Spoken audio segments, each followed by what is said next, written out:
अच्छा बात है कि पाताल पूरा डेमोक्रेटिक प्रोसेस में आ रहा है।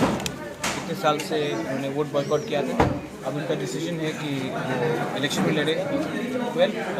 अब मैंने पाताल को हंसी मजाक में बोला है कि अब इनको मालूम पड़ेगा कि राजनीति कितना टफ है और गंदा है त्रिपुरा में। लेकिन मैं उनको बेस्ट विशेस देता हूँ। पाताल का खुद का पार्टी, वो खुद लड़ना चाहती है election. All the best. Tipra Motha भी एक अलग पार्टी, वो भी अलग से उनका एजेंडा है।